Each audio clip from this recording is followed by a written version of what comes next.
Your audience wants to see more of you. They want to see your logo personified, see behind the curtain, see who actually makes up the company, not just another machine that's spitting out content like a machine.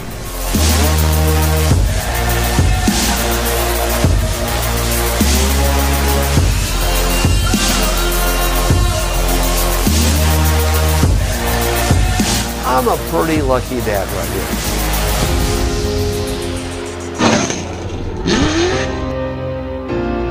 One of the main surprises to me is how in-depth you guys wanted to go to build the website based off of who we are. So I was extremely impressed with that.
Your audience wants to see more of you.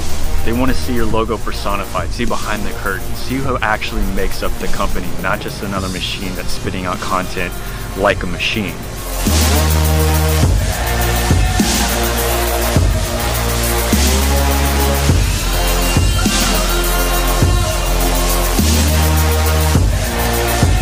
I'm a pretty lucky dad right here.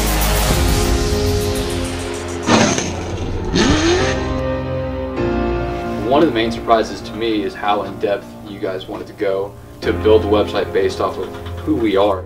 So I was extremely impressed with that.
With the end of the schedule so near, only 3 races remaining, the American iRacing Tuesday Series Season 12 Championship is far from decided. Sanctioned by the Precision Racing League, it's time for the Round 8 Bush Fink Challenge at Mid-Ohio, presented by Blue Icon Photography. And all the simulated GTE, Ferrari, and Ford action, from green flag to victory donuts, can be seen live as it happens here on the Global SimRacing Channel. Hello and welcome to another GSRC broadcast. It's Soup and Crackers, yours truly, Bill Soup's on, joined way up in the broadcast booth to bring you our Word's Eye view by Sean Crackers Ambrose. The hardest working man in sim race broadcasting, Joe Peak, is our director. Armed with cameras located, aimed, zoomed, and focused by GSRC's camera guru, Dougie Beard. As cyberspace flows into your place over these 15 streaming award-worthy minutes, GSRC will bring you all the storylines, all the stats and facts you'll need to fully appreciate the 45 minutes of simulated racing drama that will immediately follow as we count down to green for the American iRacing Tuesday Series Round 8 Bush Fink Challenge at Mid-Ohio, presented by Blue Icon Photography. After a round 7 in Watkins Glen that allowed Benjamin Perez to stretch his point lead, Crackers, we now visit Mid-Ohio.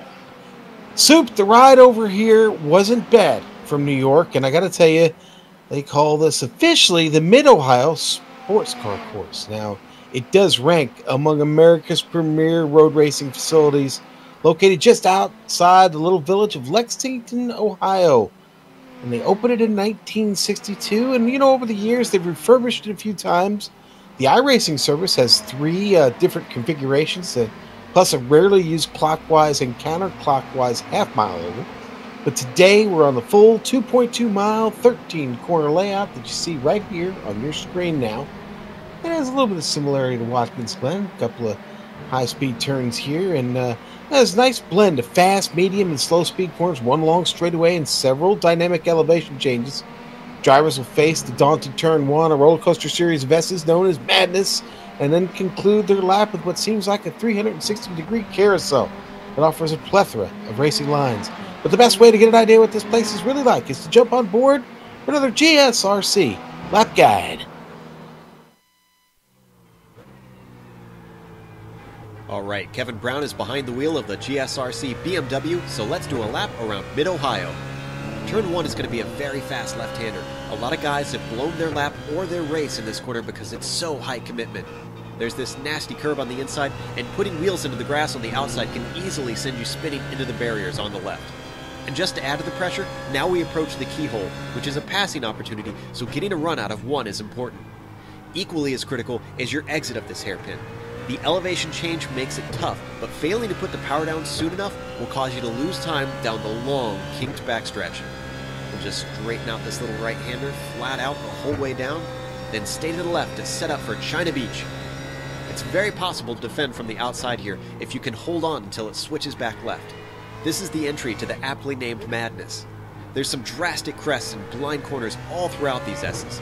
Make sure and set yourself up for each subsequent corner. Now we fly through 7 and 8, and you're really blind as you approach the tricky braking zone of 9. Try to straighten out your exit to help put the power down as you come into Thunder Valley. Here the wall's narrow and it feels like a street course for a bit. 11 is another aim for the apex and pray type of corner, and it's frighteningly fast. You want to use the whole track since you're going to square off the carousel here. There's lots of lines that you can take through this corner, but make sure you're on the right side as you finish it, because lifting through 13 is sacrifice time. But that's a lap around Mid-Ohio.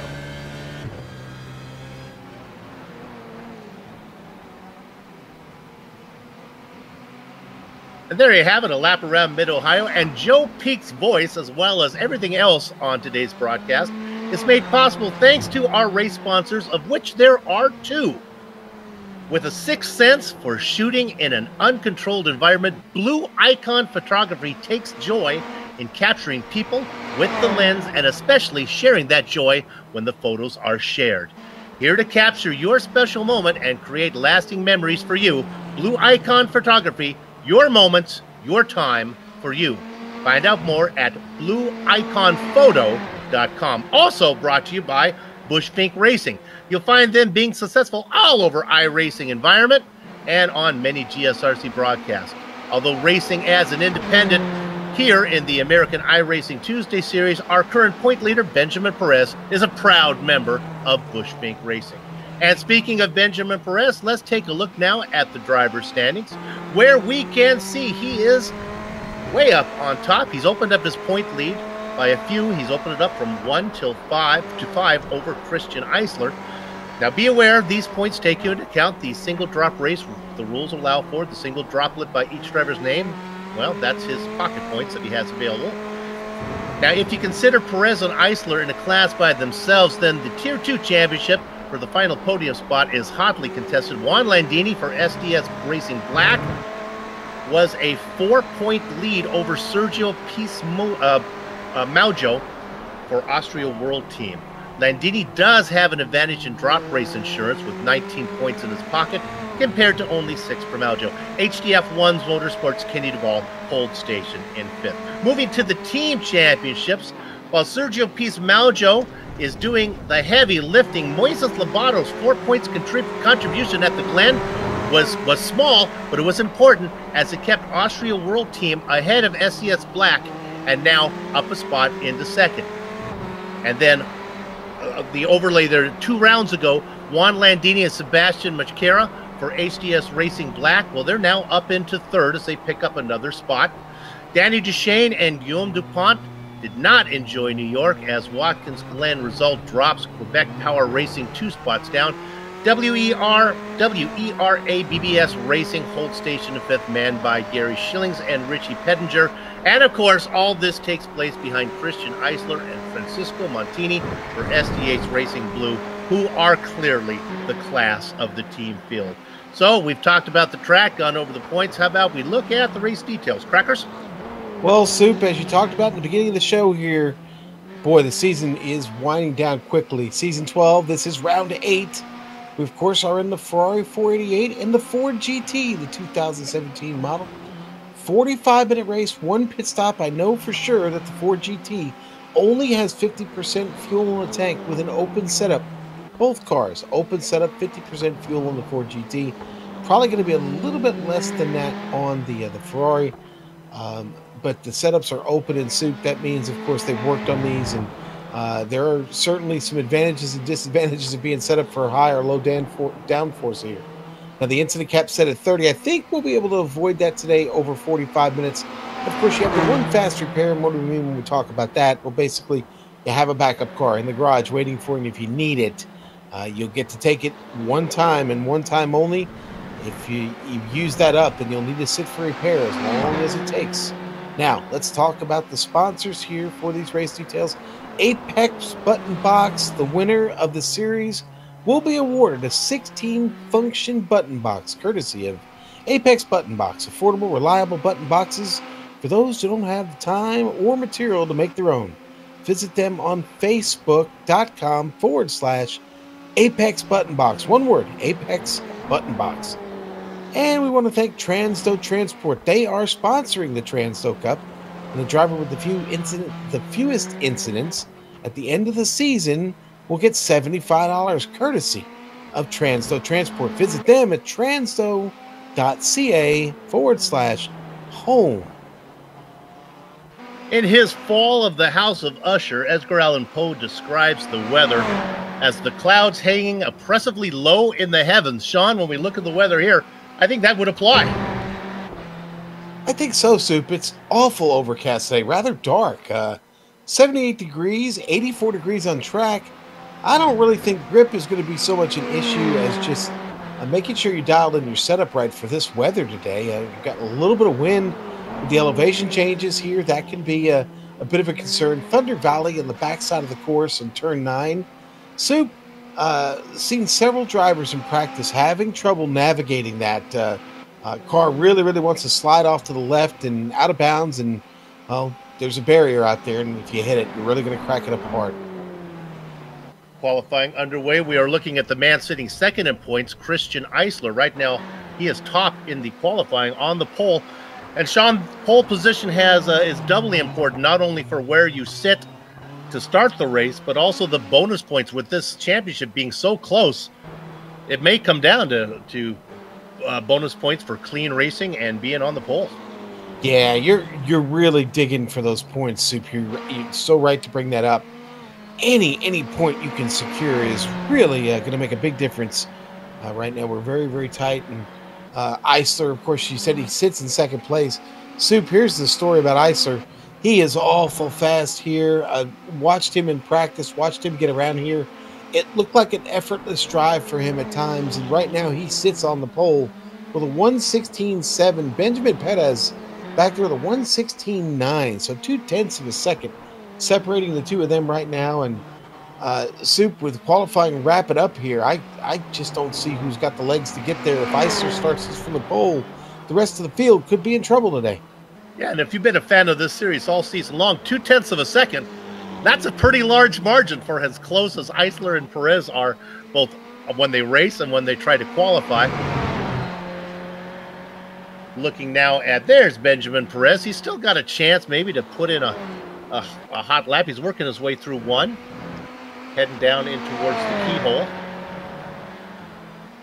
Last chance here, Soup. With time running out, this will be his last chance.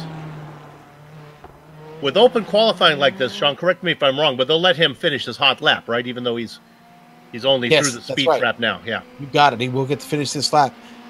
Now, Soup, 25 cars registered and taking time for this event today. Soup, I think that's just a perfect number for Mid-Ohio. I think we're going to see a great race out of 25 cars out here. It is a comfortable number both for us in the broadcast booth as well. Yeah. Lets us give a better chance of covering all the action and give everybody a little screen time. Perez making his way down into Thunder Valley now. Then up through 10, which is the chute.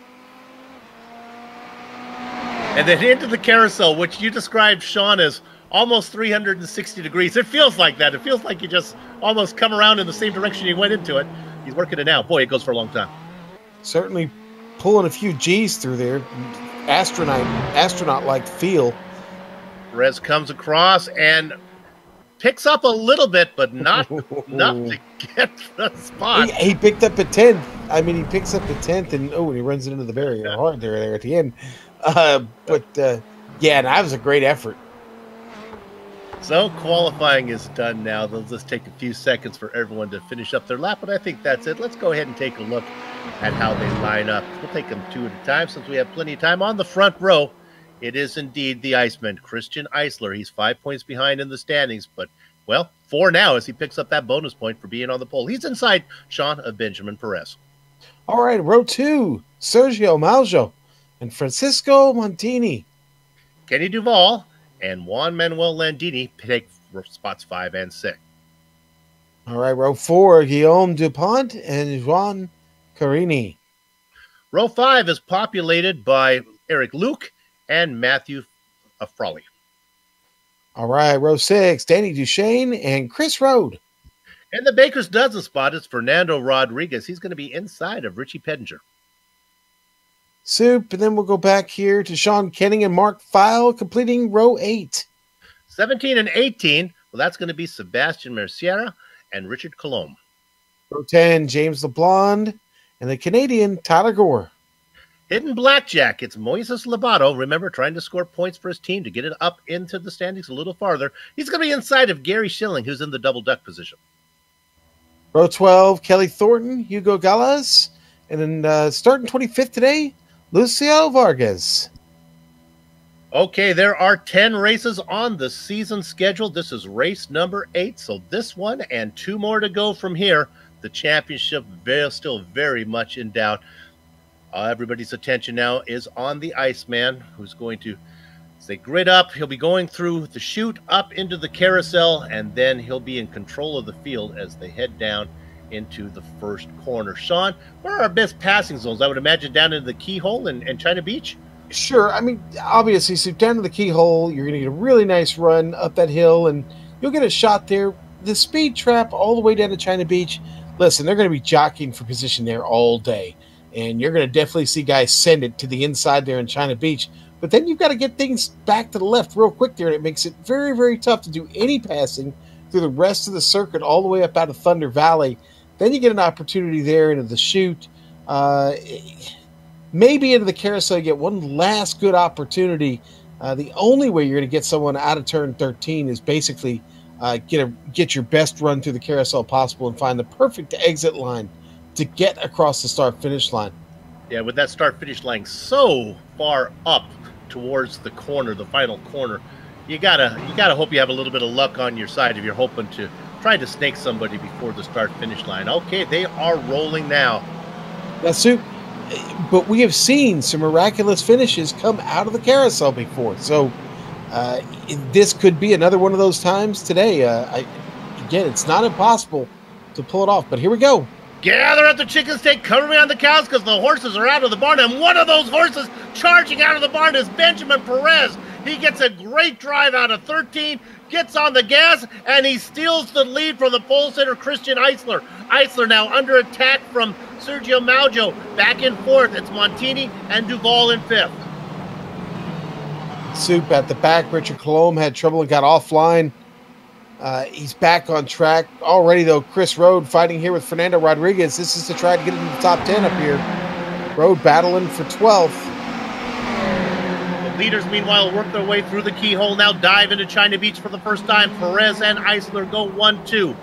We've talked about who's up front. Let's talk about the back half of your top 10. It's Landini, DuPont, a little gap then back to Carini, the yellow car of Matthew Frawley, and Danny Duchesne, and one of the only Fords out there. Is the only Ford.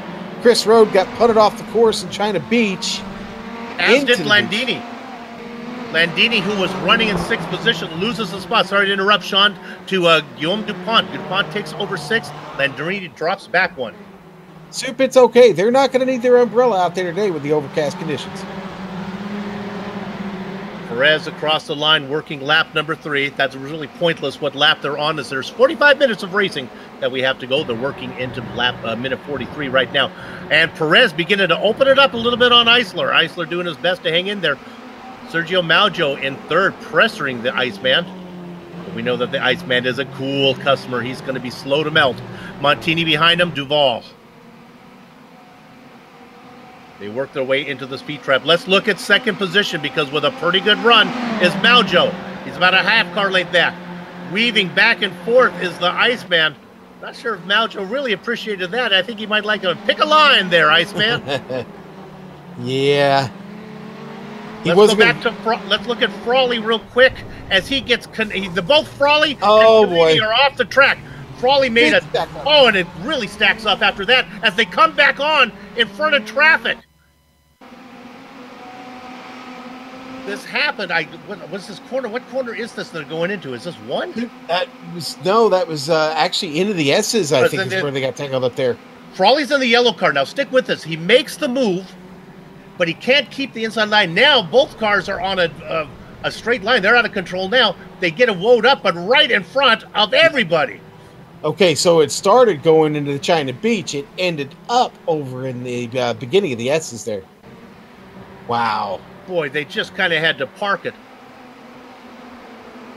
A lot of cars involved with that one. The guy who skated through, who did a great job of negotiating, is Fernando Rodriguez. Soup, and that's who I watched tiptoe his way through that. He got on the binders just at the right time, made a little move to the right, and then slips through, and everybody behind him seemed to pick up a little bit of Danny Duchesne damage on the rear wing of his machine, and let's see, I'm trying to see. No, Richie Pittenger looks to have gotten through it without anything. Pittenger, another one who got lucky to get through that. Let's jump up to 4th position right now. As we've seen this before, this is Kenny Duval, who is really pestering. He was all over the back of Francisco Montini. Now he lost a little momentum, and the battle for Guillaume DuPont is in there now, trying to see if he can get inside of Duval. Duval, the car in the middle, and kind of the white and blue machine. You have a good picture of it there as he goes by, racing in 5th. I think Duval is faster than Montini, but he lost all of his momentum when he made when he was rejected.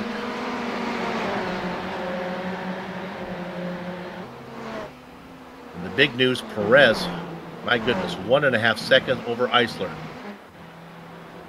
Jean Carini had to go into the pits there, Soup, and he came out in the middle of that battle, right out in front of Montini. They're in the keyhole now. Let's quickly go to fourth again. We're on it right now. This is the driver ahead of this. That is Carini, who's come out of the pits now. He's ahead of Montini. There's not a battle for position. Carini is a lap down. Montini, remember, is being pressured by Duval. Carini backs out, lets Montini go by, as does Dalvalini and Dupatini. So now Carini in 25th being challenged by Landini. And I'm out of Enis. We are wearing out the valves, baby. I guess so.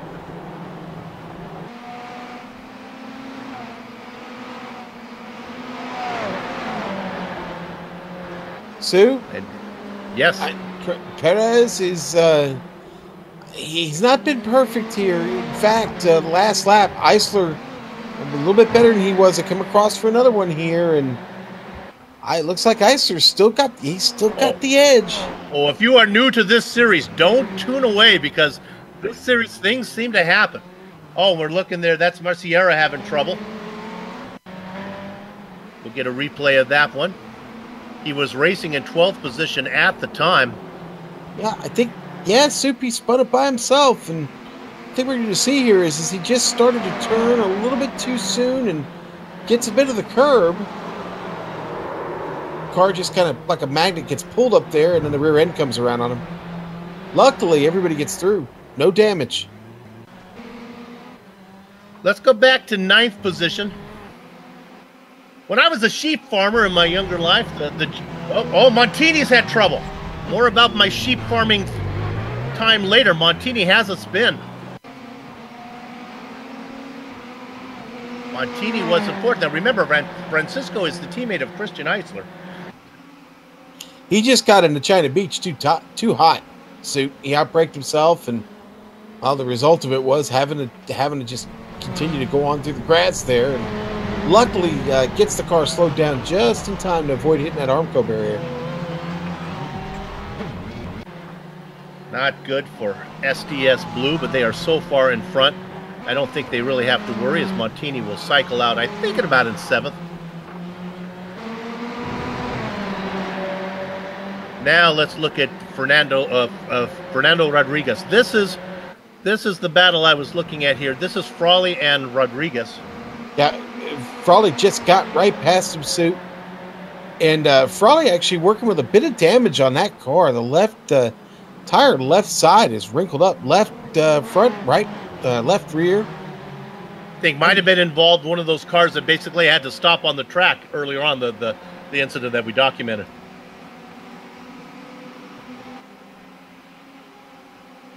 You can see the train behind him. Frawley in 10th. You can see his teammate there, Mark File, in that similarly painted yellow machine back there in 12th. Sean Kenningen there and James LeBlanc. Tyler Gore in 15th, all running in a row. Chris Rode and Moises Lobato.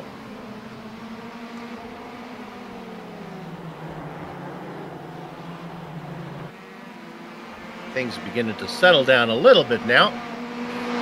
A little bit earlier than I thought they would have, but Soup, it'll be a race to the pit stop right now. Now, Jean Carini, he had trouble. That's the only reason I could think he came in for a pit stop that early, and so he's going to need at least one more to get this race done, just like everybody else. We're looking at Carini. Yeah, Carini was involved in that early incident, so that's why he's going to have to do one more time. Okay. Chris Rode with trouble at the back of the field. Oh, and he collects a car. Moises Lobato that was coming out of turn 1. Oh, my goodness. And Lobato, he gets airborne. Chris is just going to start to lose the rear of the car right there in the apex of the turn. And Lobato had nowhere to go right behind him. Another car that got involved in that. Eric just Luke. Making the events. Yeah, it was Luke, and he winds up in the Armco barrier. So 3 more cars taken out. All those guys were down the order. Luke, though, had a nice run. He qualified in 9th. He was looking to have a good finish today. Not going to happen. Let's be on board with Lobato here. You'll see how quickly he runs out of room here going into 1. Strap yourself into your recliner chairs, boys and girls.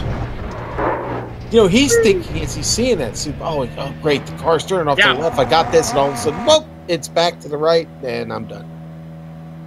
All right, as we come back to live, let's check back in on our leader. Sean, you mentioned it a bit earlier that the Iceman, he's not giving up. And look at that, the gap 1.2 seconds. Perez not running away from him. Maujo doing a good job of hanging into third. Again, these seem to be the three drivers that can run up front. Maujo's Achilles heel has been bringing the car home without an incident.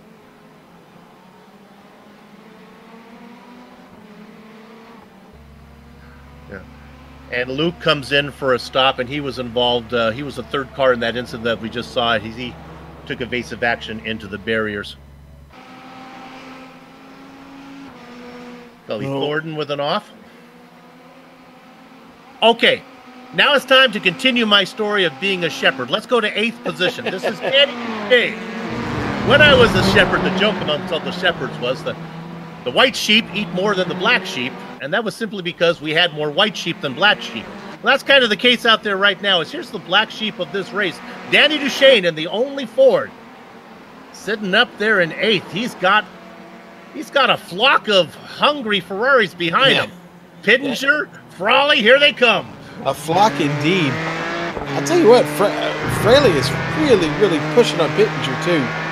Trying to rattle his cage. Richie not having any of it here. Boy, turn one here just really wants to make you push, man. You want to try and find the limit right there. And man, if you miss it, it's just a killer because there's just a ton of runoff, and boy, it takes almost as long to get back on the track as it does to get all the way out there. Sean, I don't mean to put you on the spot on this one, but when we cover series where the Ford and the Ferrari race together, they seem to be really equally matched.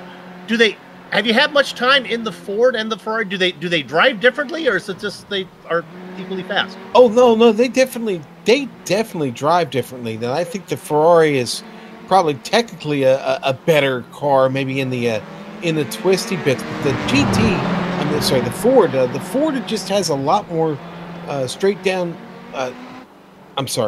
More flat out speed. Got it. More grunt, if you will. I think the profile of the car, it's a little bit lower slung. It gets through the air a little bit better, and when Danny can get into the clean air, such as in areas like out of turn one and down to the keyhole and through the speed trap and those high speed zones, it makes it a better car to battle with the Ferrari here at Mid-Ohio. Yeah, you can see those Ferraris really did a good job of gobbling them up through the technical section, and now Duchesne starts to pull away as he gets to open it up. He gets through one and down into the keyhole, and he opens up the gap a little bit. Then he'll have to fight to keep it as they get into China Beach and work their way through the S's. Yeah, a little harder to get the Ford GT to turn in. And, Danny also working with a little bit of damage on the car as well on the left side. So that's got him maybe at a little bit of a disadvantage. But again, straightaway is long enough here that he should be able to continue this until the pit stop. But if they'd score racing like ice skating, the Ford would win every time on style points just alone because it is so pretty. Boy, but the gap to where he's at right now, the gap up to Montini has gotten up to 11.5 seconds, and that's something the back half of this field has got to be concerned about right now. They've let those really, really good points paying positions get away from them. Yeah, we'll stay on this battle a bit longer, but I really think Duchesne is the cork in the bottle right now. The cars behind him, Pittenger and Frawley, just not fast enough to get around. I think once they do, they can distance themselves. Let's go back up front. You got to be happy with Maujo's been able to do as well. He is in this battle. This is a solid podium right here. Maujo, Eisler, Perez, and it takes just one small mistake from any one of them, and they'll get that position. It's they've done a good job of setting themselves apart from everybody behind them right now. And Duval, I think the battle between Duval and DuPont, they've kind of gotten into a situation where they're really chasing their own little carrots back there, and this battle is now, the battle up front is starting to pull away from them just a bit. Oh, Frawley just getting past Pittenger here.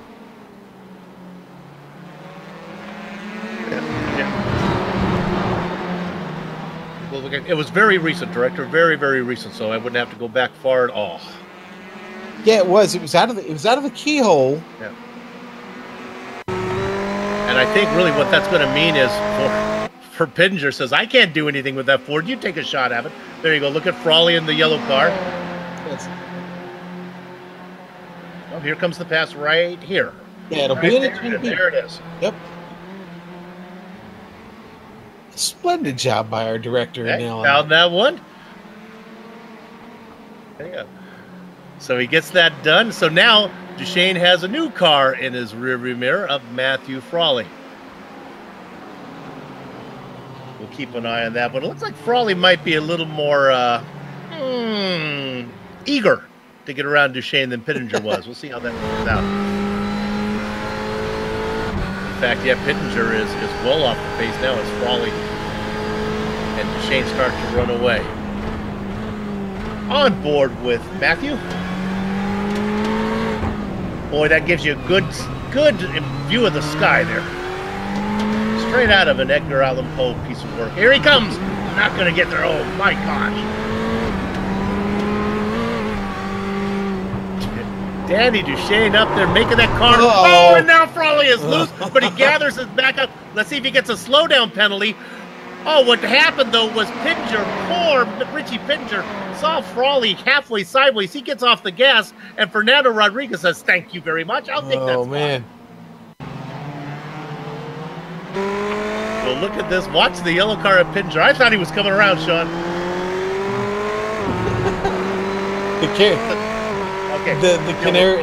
The canary machine of Matthew Frawley there almost went airborne.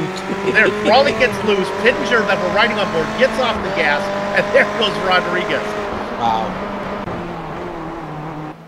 So, Pittenger, just a while ago, got passed by Frawley. Now Rodriguez gets by him. He drops down into 11th. And then he's got another yellow car. He's got Frawley's teammate behind him, Mark Feil, in 12th. Yeah, I'll tell you what, man. You think he doesn't want to get around Danny Duchesne? Yeah. He was sending it there. All right, let's take this opportunity to check back in on our leaders, because sure enough, here comes Eisler. Now just back by 0.8 of a second. We talked about Maujo. Maujo doing his very best to hang with those guys. Remember, there is a pit stop. You know, this could be one click of the wing. Here, difference between these two drivers. That's just the difference right now. Perez has just been solid, and Eisler has. Oh, Duchesne comes in, Soup. Duchesne in for a stop. I bet you they're all happy about that one. Well, Mark Feil comes in too. Feil was too far back probably to do the undercut, but they're happy to get Duchesne out of the way. So let's mark that down. Let's keep an idea how when Duchesne comes out, how those other guys that were chasing him, like Frawley, Pittenger, those guys cycle out. Now look at Montini. Montini, this is Sean, seems like I've been here before. I got a little case of deja vu, but Landini and Montini going at it? Yes, sir. We'll look at this one on the replay. Yeah, it's that run down through the speed trap all the way into China Beach, Sue. Go side by side. Did the pass actually made? I guess it was. If it wasn't, it was an attempt. So Landini sitting in 5th. Montini in 6th. Kenny Duval is in the pit, Sue. Yeah, and Duval was in a really hot battle with DuPont. You know what? Duval had an off, and sure enough, he banged it. I just found it, Soup. He sure did. He did, and it was coming. I believe it was coming out of Thunder Valley into the chute. Our director thinks he has it. This is all pressure. There, you see him get wide. Ouch! Ouch! Ouch! Ouch! You know, it was out of the S's actually, where it all went wrong for him. DuPont had been chasing him and chasing him and chasing him, so now the McDonald's car picks up a spot, moves up to 4th. There is a fast repair, but Landini, Duval's that cost him a lot of time. I don't think he took the toe. I think he drove it around. Let's go to the leader. Oh, it's too easy of a cliche to use, but I got to use it. The Iceman cometh. He is now just 4 car lengths behind Benjamin Perez. Do these guys know how to put on a show or what? Yeah, they're giving us one here today, and Eisler's just been steady. Just stayed lap after lap. It's not been much. At times, it's only been just a mere 100th of a second, but it's been enough. He's reeled them in here. They're out of the keyhole. Will he make a charge at him? Can he get enough pull here? Down the long straight into China Beach? I don't think so. It wasn't quite the run he needed there out of the keyhole. And again, Sean, it just might be set up as well, as Eisler seems to be really good. Let's see if he can run him in through this technical section. Every time I think that Perez is pulling away, I check back in and Eisler has run him down. Remember, Eisler is your pole sitter, but he got snaked early on. Perez was first into the first corner, did it on the outside, and has held the lead ever since. Now they go up through the chute, heading towards the carousel, and pit lane is interesting here. It kind of, when you get into the carousel, kind of pulls off right there, and both of those guys continue to circle right. They're going to go around one more lap, as does Maujo. Wonder if Perez is just he's just holding station right now. It let him get as close as he wanted to, and now oh, there we go. Landini coming in. All right, now we got some dominoes starting to fall back here. Leader of all the cars who have pitted is Kenny Duval, but remember, he nosed it in, so that's going to be probably not something that he's going to be able to do. What we may want to see, he is ahead of Duchesne, though. Remember, Duchesne was in that battle. I think all the look of I'm sorry, so I thought some of these guys coming. And Duchesne just had an off. Oh, Eisler just had an off too. We'll catch both of these. Why don't we stay on the ice on the Duchesne replay, and it won't be much longer. We'll watch this one. We ride on board with Danny. He doesn't really have an off. He kind of saves and he gets it back. Now quickly we can go up to Eisler. Well, we see this mistake. Nope. Eisler makes a mistake into China Beach. Car spins. He wraps on the Armco barrier, but then coming back out on track is when it gets really, really tricky.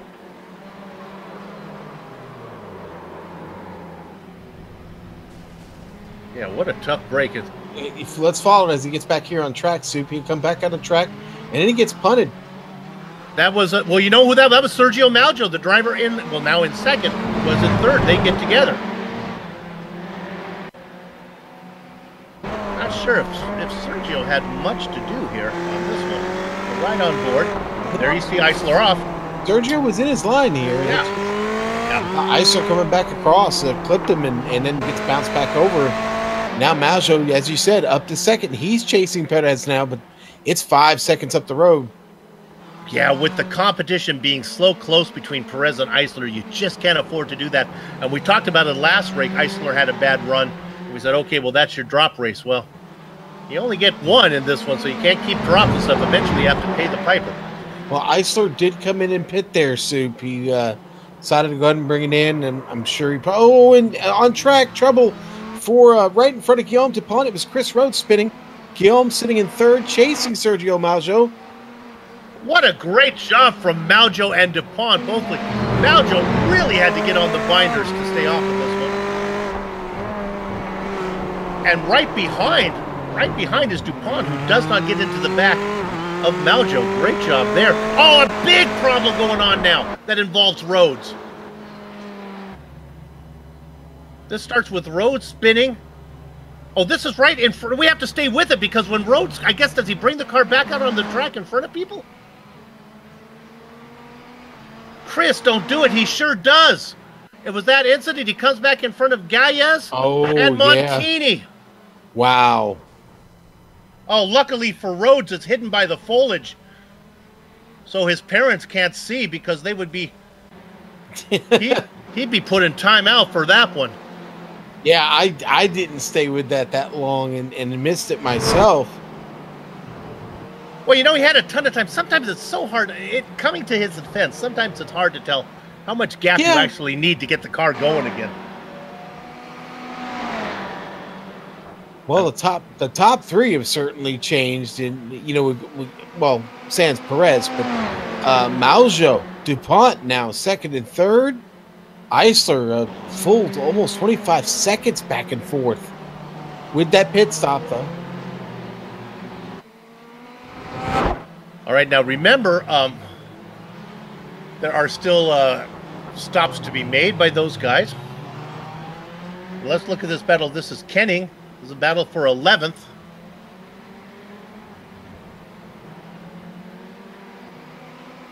This is a bit of a faux battle because Kenning have yet to make his stop. And he's chasing Landini. Landini's already made his.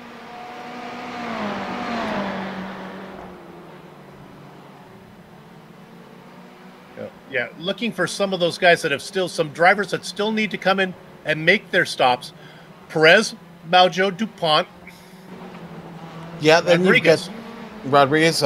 Fraley's still got to come in and get his. Yep. Richie Pittenger, Sebastian Maciera still have to come in.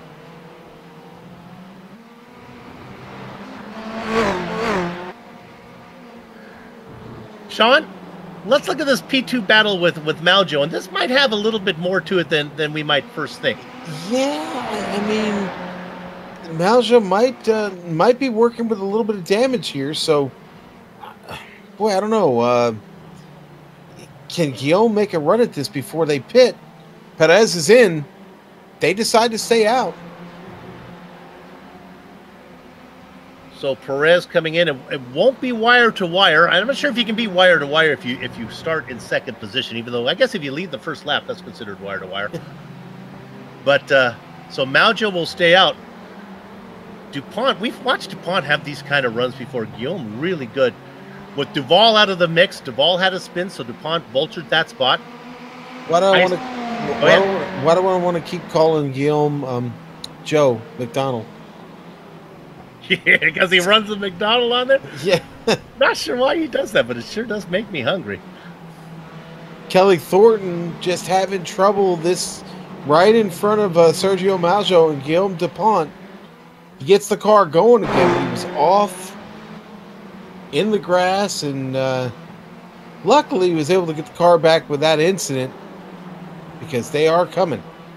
I got a feeling I think they're gonna stop here. Kelly Thornton, I believe, is part of our race sponsors here today. He's associated with Blue Icon Photography. Probably won't want to take a picture of that last event. Boy, no. Look at this. Here comes the McDonald's car. No pit stop. I thought they might dive in right there. Guillaume was having no part of it. You know what? Eisler and Perez have both made their pit stops. And boy, the gap is about 10 seconds now between those two. You know, if I'm Maljo, if we go back to this one we're looking at, if I'm Maljo and I think that DuPont is faster than I am, I'm going to keep the car out there as long as I can. And if I'm DuPont, if Maljo stays out, I'm going to duck in and see if I can pass him that way. Got to get around Kelly Thornton here. Hope he doesn't slow you down too much. Thornton going to run it out into the grass. Get totally out of the way. That's not really how we like to see it done at the Back Market United meeting, but it did the trick. Yeah, but the thing you got to watch out for when you do that, Soup, is you don't want to find yourself doing that too much with only 30 incidents. You don't want to find yourself pushing that. You know what I mean? Absolutely. So the battle up front. Look at this one. We're looking here at this battle for 9th. That's Maciera on the inside, Pittenger on the outside. Yep. Maciera he's gonna get the pass done there on Pittenger. Maciera's had a share of trouble. I've actually seen him spin a couple of times, and you know what? Right now, sitting in 8th, I think he started in 17th, so not bad. He's recovered pretty well. He still needs a pit stop, though. He's out there at about 21 laps right now. He is about 2 seconds behind Fernando Rodriguez.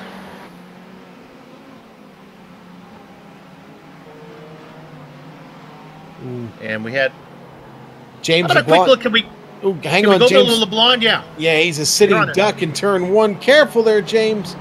He was a sitting duck. Car spun around in the apex there of the turn. He sat there for a long time, Sue. It was Francisco Montini who was trying to make a pass on the inside of him going into 1. Then the car got loose. And I'm going to say LeBlanc did good. Just keep the car there. Make sure they can all see him. And he just waited, and then he finally rolls the car off. Good job. Now watch this. He'll wait. He'll wait for the cars to go by. Up, and then he rolls it off. Wait, the car does not get going fast, though. It takes a while for James LeBlanc to get that going. All right, our leaders go around one more time. Just under 15 minutes of racing to go. I got to question Guillaume Dupont's strategy here. You're faster. You're being slowed down. They work their way around Richard Colomb. You're behind. Duck in. Try to get one lap in.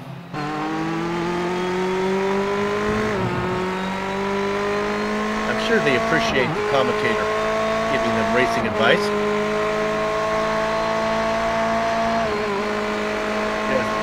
That's right, a proud card-carrying member of Back Burgers United. They continue. That's a good battle. Yeah, it really is. They're gonna battle right into their box. So how far ahead are these guys over Perez? I wish I had the answer before I ask. About 15 seconds. So yeah, they're a sitting duck. The question is, will they be able to get out before Iceland comes around? That's going to be close, Sue, because that's about 26 seconds of bogey time. Really, somewhere about between 26 and 35 seconds. So, boy, you get just enough fuel, get right out. Maybe Eisler's going to find himself in the thick of it, I think. Which is going to leave him a lot of work to go catch Perez when he takes over the lead of the race. No, but again, Eisler can a poker term is fade a second place here. If he was able to salvage a second, that still keeps him in the hunt. If he gets another third or fourth, he's going to really be struggling for that championship. Some other big names still to come in. Frawley, Rodriguez, Maciera, Pittenger. They run 6th, 7th, 8th, and 9th. They're going around again. Boy, they're going to have more traffic to get through up here. Pittenger's in.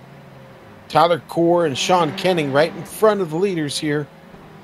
Now, this will be fun. Let's see if we can pick up Duchesne. Remember, Duchesne was... I think Pittenger should be able to get out quickly. Duchesne had some incidents, but remember that Ford was ahead of Pittenger before they came in. Pittenger now rolling. He's going to get out comfortably ahead. It didn't help that Duchesne had that spin, so Pittenger cycles out in 10th. 4th of all the cars. Okay, leaders in.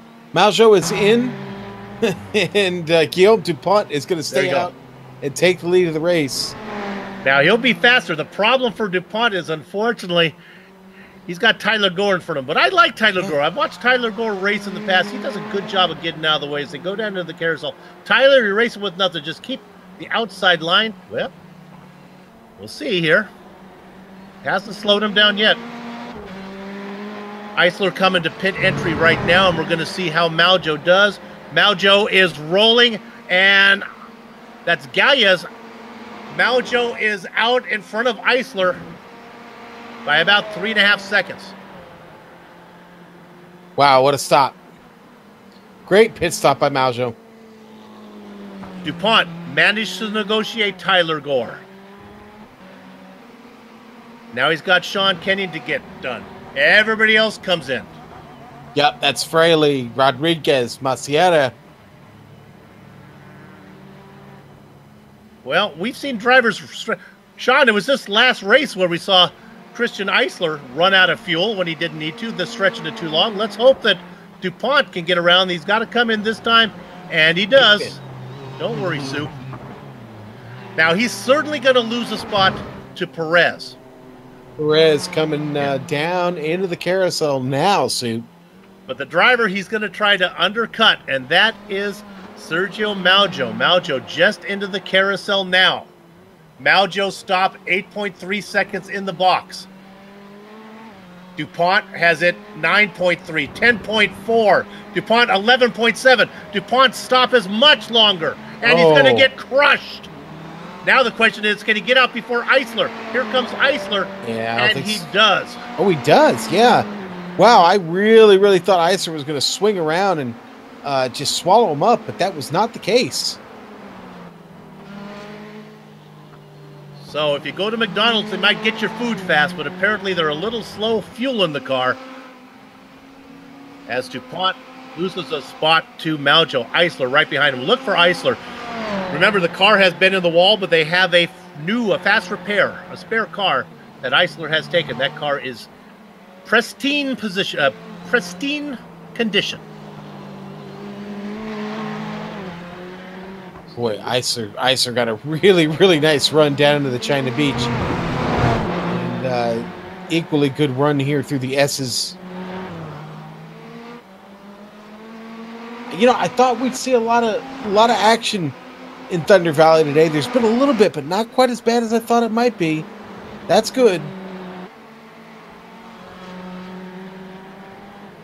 So everybody has made their stops now. Some of them might need to stop again who came in for damage, but it all settled down. We look at this battle. As soon as Eisler makes this pass, which I'm going to assume he's going to do here pretty soon, we'll stay on it a bit longer, then we'll give you a rundown of the field. Guillaume really struggled there, Soup, out of turn one. The car was off in the grass. Took down the cones. I don't think he got a slowdown, but boy, look at the run Eisler got up the inside. Exits right there with him. In the keyhole. Here they go. Oh, he's got a good run now as they head down into China Beach. The Iceman ducks to the inside. DuPont puts up no fight at all. They break together, though. Eisler gets a good drive out of that. Going into 5. Let's move Eisler up into 3rd. Let's do our rundown. We'll do them 2 at a time, Sean. Our leader, Benjamin Perez, he's got 8.6 seconds over Sergio Maljo, who races in 2nd. Who do you got next? All right, then it's Christian Eisler, who just got himself there in the 3rd, passing our 4th place driver now, Guillaume DuPont. Kenny Duval in 5th, all by himself, about 5.5 seconds behind DuPont, and a whopping 11 seconds back to Juan Landini, who races in 6th. But Sean is not that far back. Well, I guess those some lap cars back. We got to go a long way back till we get to 7th. Yep, that's going to be Matthew Fraley, and the Ohio driver currently sits in 7th. And just behind him, chasing hard right now, Sebastian Maciera. Let's go to Juan Carini real quick. He was in 19th position. He was making a pass on LeBlanc. He got together, and then they get a little bit of Vargas as they go by. Let's see if we can get this on the replay. We're looking for it, putting the pressure on the director. We'll see here if he's behind. Might have just happened, but we might be too far along. If they're blue, no, here's come. Let's stay with it. Here we go. Boy, he gets loose. The blue car in front of him is who he gets into. Yeah, and you know what? That was really it was LeBlanc, obviously, we got into, but Carini the car just got loose, and I almost want to say it was neck code. I just almost didn't see any contact. Yeah, I'm not sure if we're going to get it there. It must have been too far back. So let's continue our rundown. How far did we get? I forgot. We were down to, did we get to Duval, Landini? We'll go to 9th position. Let's check in on Rodriguez. That's Fernando in 9th spot. He is 1.2 seconds ahead of Richie Pittenger. Pittenger doing a good job. Sean, who's in 11th? All right, that's Mark Feil. Right now, Mark Feil in 11th. He started 16th. Behind him, Eric Luke, who's taking a look at him going down into China Beach there, trying to take that 11th spot from him. Luke in 12th. The guy in 13th, Danny Duchesne, was ahead of all those guys when we were earlier on, but that Ford has fallen back now. He races in 13th, about 6.5 seconds ahead of Sean Kenny. Okay, Tyler Gore currently 15th, being chased by Francisco Montini. And that is 16th for Montini. I believe that is all the cars on the lead lap as Montini, I think, has just gone a lap down. Just did, Sue. Yep. Okay, we'll stay on Montini for a minute because he's got Sergio Maljo behind him. That's our 2nd place driver. So let's give an interval now. with just under 6 minutes of racing to go, Maujo up by 2.5 seconds over the Iceman. Eisler has left. DuPont long gone. Don't know if there's enough time for Eisler to get up there, salvage a second. 15 cars on the lead lap, led by Benjamin Perez.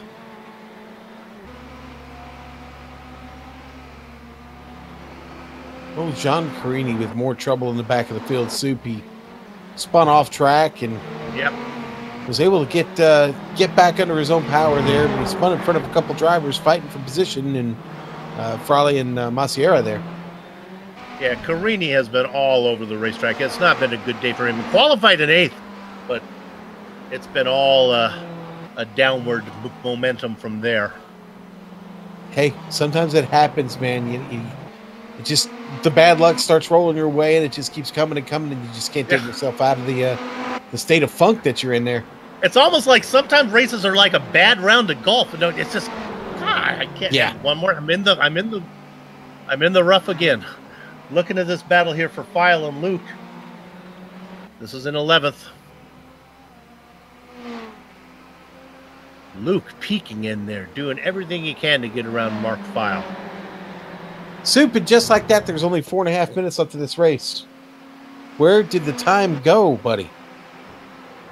Well, don't go away, because we've seen many of these. Yeah. These American iRacing Tuesday series. It happens late. File better watch himself here. He was really wild in the keyhole, and Luke is getting a big run here. Look at it. He's going to get it. Yeah. Wow. Nice. He's got to hold it. Hold it. Keep it right over the rumble strips there. Back to the left. That's how you do it right there. Eric Luke with a great pass on Mark File. He set that up perfectly and is able to make it stick through a very, very tough section of the course. Hold on to it here out of Thunder Valley. Yeah, that's the way you do it, Soup. Now he starts to run away from File.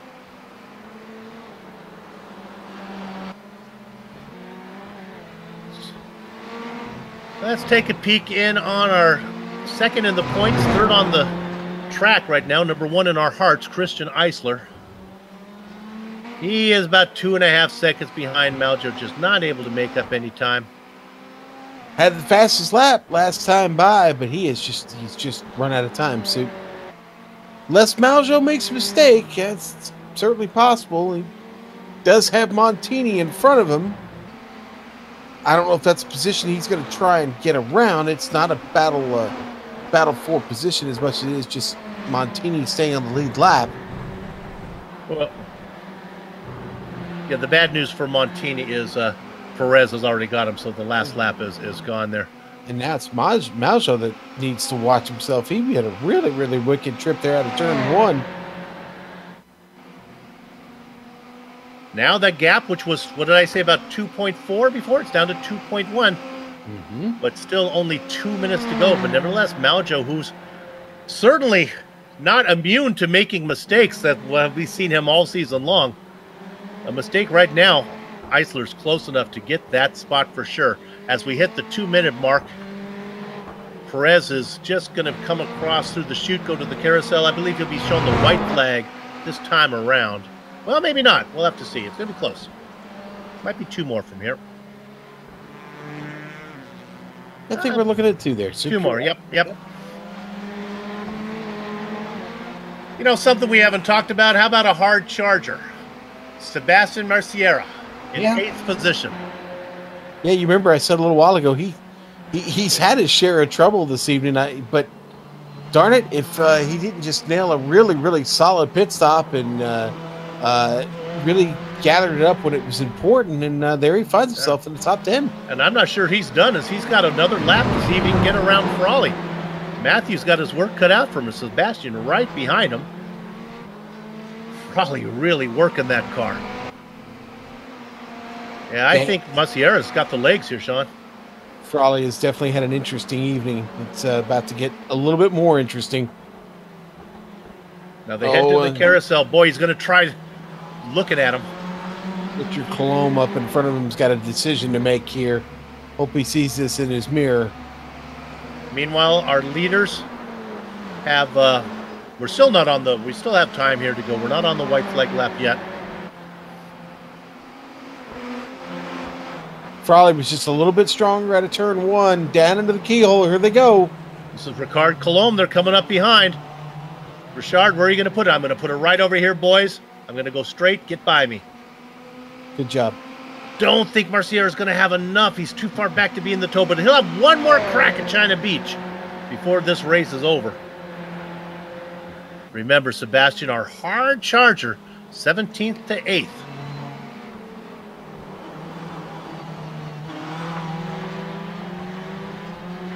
Meanwhile, our leader, well, he's seen the white flag now. He's out of the keyhole. He's heading through the speed trap. The gap, Maujo, back to Eisler, 1.7 seconds. Eisler, boy, he just needs, Sean, 2 more laps. He might have had him. Maybe, yeah. Wonder if our leader and eventual winner here, I think, Mr. Perez had a little bit of an obligation to the sponsor this evening to put this car on the top of the podium. Winning one now. He's not officially, he is a Bushfink member. He's not racing for Bushfink in this series, but you can tell there's that familiar. I don't know if anyone likes that bird. There it is. The bird is so annoying with that. Out of the carousel. And here comes Perez. And let's give him round number 8. Goes to Benjamin Perez. Maujo's comfortably going to take second. Christian Eisler gets third. Let's jump all the way back down to Frawley. And it is. Frawley is off. The pressure got to him. Well, it was pressure in the way of a bumper from Marciera. We'll catch that in a minute, Sue. That was some, if you read from our butt kicker plug, that was some haptic immersion going on there from Marciera. Oh, James LeBlanc having trouble there. LeBlanc slides off the course. That was in front of Jean Carini. Man. These guys just trying to finish their race here. Just trying to bring it home is all they're trying to do. Yeah. Okay, and with that, let's go ahead and take this opportunity then to... Oh, we're going to look at a replay here. Yeah, let's... I think this is the Frawley replay. And that is Rodriguez. Well, you look up dive bomb in the dictionary, you'll get a picture of that. Yeah, the window started closing there, Soup. The elevator door, it looked like it started closing. It was a hold the door, but that's not going to happen. The good news for Frawley is he didn't lose many positions. He only goes down to 10th. So the racing is over here for the Round 8 Bushfink Challenge at Mid-Ohio, presented by Blue Icon Photography. But our broadcast is far from done. We'll take a short break. We'll come back, run down the entire finishing order, talk to some of the drivers before we put a lock on the gate. Don't go far.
Your audience wants to see more of you. They want to see your logo personified, see behind the curtain, see who actually makes up the company, not just another machine that's spitting out content like a machine.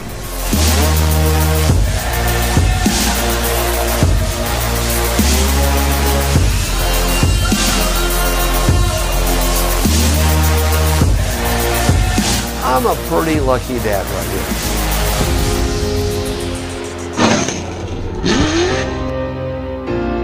One of the main surprises to me is how in depth you guys wanted to go to build a website based off of who we are. So I was extremely impressed with that.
Sanctioned by the Precision Racing League, welcome back to GSRC's coverage of the American iRacing Tuesday Series, Round 8, Bush Fink Challenge at Mid-Ohio, presented by Blue Icon Photography.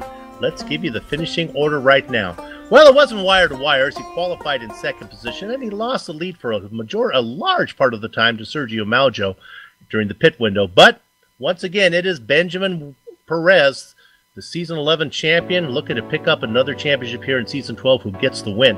Sergio Maljo continues to impress, this time with the runner-up position. Christian Eisler, he needed a little more time to get to Sergio. He's going to have to settle for third as he drops a few more points behind Perez in the championship race. Kenny Duval had a great run as he salvages fourth position ahead of Guillaume Dupont. The back half of your top 10 is Juan Landini, Sebastian Marciera. He's our hard charger, although he was a bit aggressive there at the end. And then we have Fernando Rodriguez. That was the man who was aggressive. Matthew Frawley gets a little bit of a punt as he loses a position. He finishes in ninth. Richie Pettinger rounds out your top 10. Okay, Sean, what do you got after that? Soup in 11th, it's going to be Eric Luke. Mark Feil, the Pennsylvania driver, finishes 12th. 13th, Danny Duchesne. Sean Kenning in 14th tonight. 15th, going to go to Tyler Gore. Francisco Montini, a tough night for him, 16th. 17th, Gary Schilling. John Carini in 18th tonight. He had his issues, of course. James LeBlanc, 19th. 20th, going to go to Kelly Thornton. And Soup, I'll take these last few here. Okay. Hugo Galaz, 21st. 22nd, going to Lucio Vargas. Richard Colomb, 23rd. Chris Rode with a tough night, 24th. Moises Lobato had his trouble early, and, well, it ended early for him. Only 7 laps. 25th for him. 13 cars on the lead lap. Our hard charger, Sebastian Marciera, who picks up 10th position from 17th to come home in 7th. A good race, but once again, it was Benjamin Perez.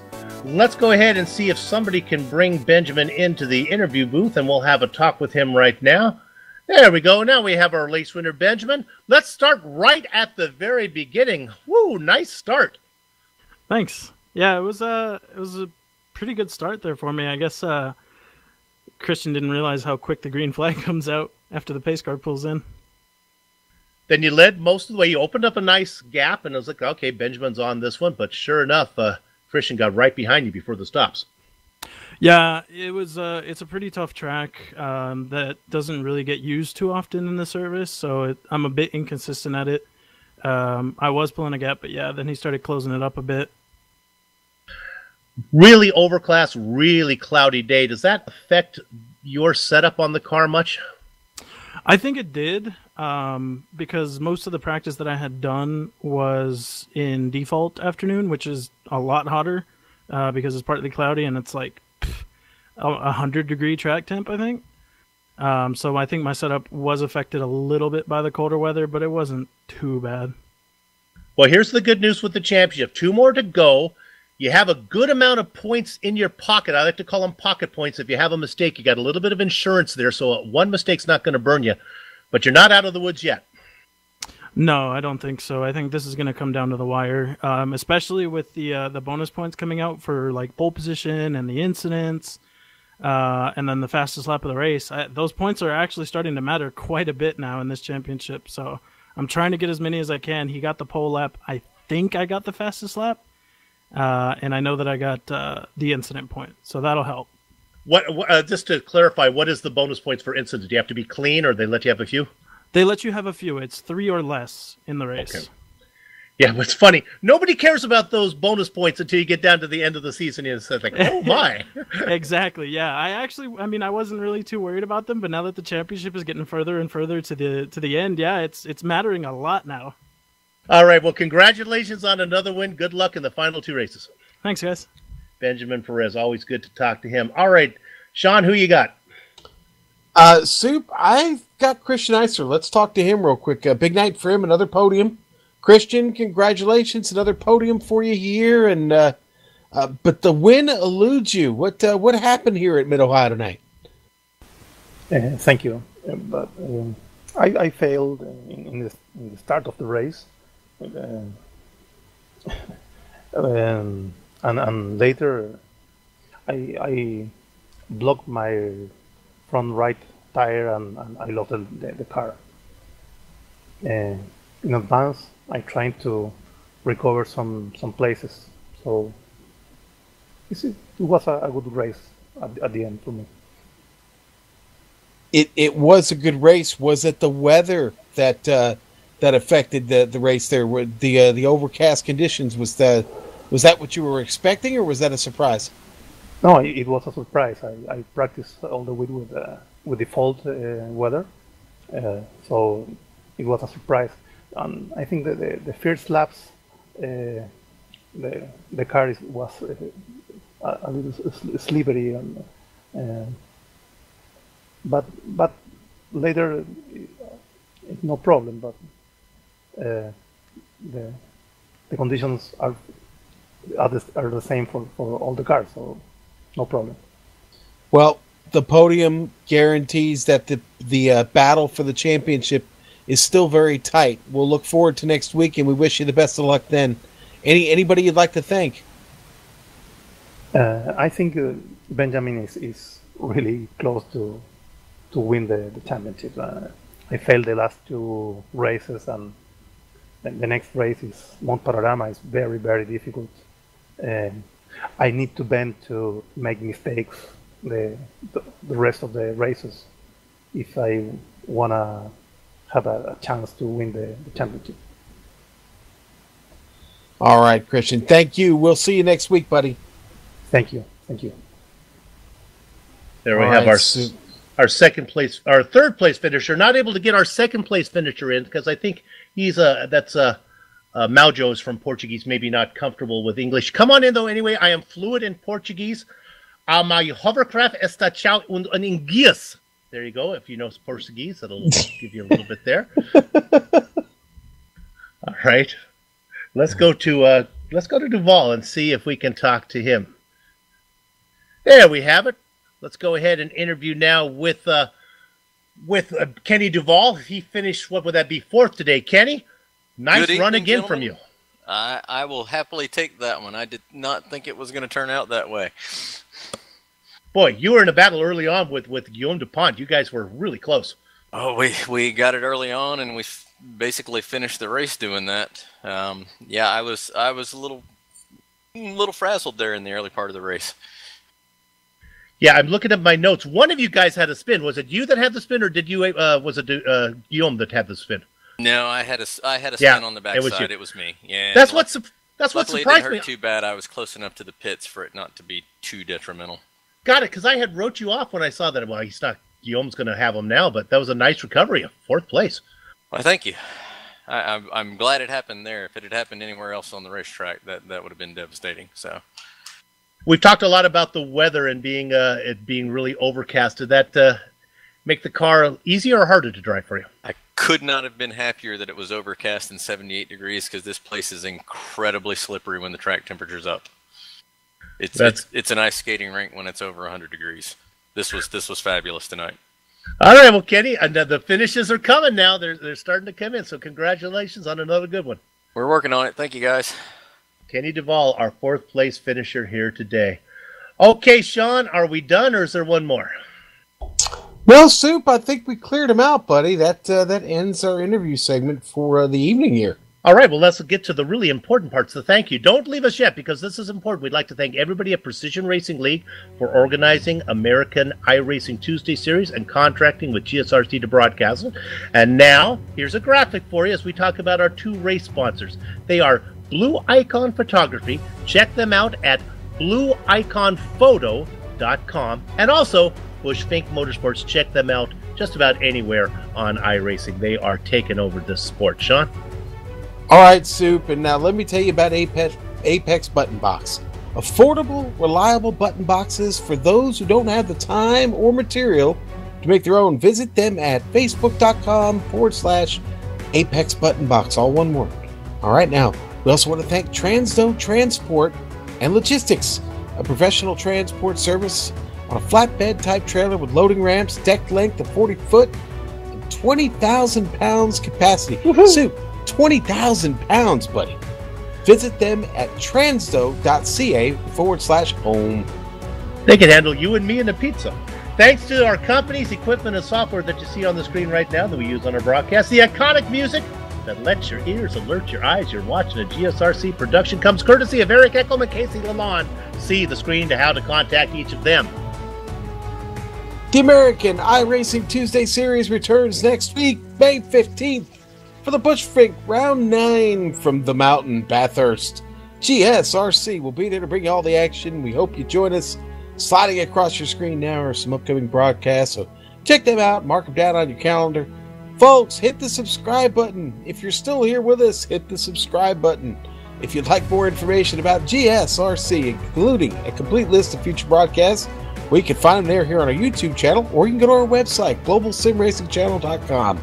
We're also on social media, Twitter, at GSR Channel, Facebook. Go over there, type in Global Sim Racing Channel. You'll find us, I promise. One word, Global Sim Racing Channel. And find us on the gram, Instagram, yes, GSRC_gram. And folks, have a great evening. The gram, that sounds good. I need a glass of milk. Finally, on behalf of the man you just heard, Sean Ambrose, our director Joe Peak, and our camera artist Doug Beard, I'd like to thank all of you for watching. That said, we're off to have fun, storm the castle. So until next time, race clean, race hard, and we'll see you on the track.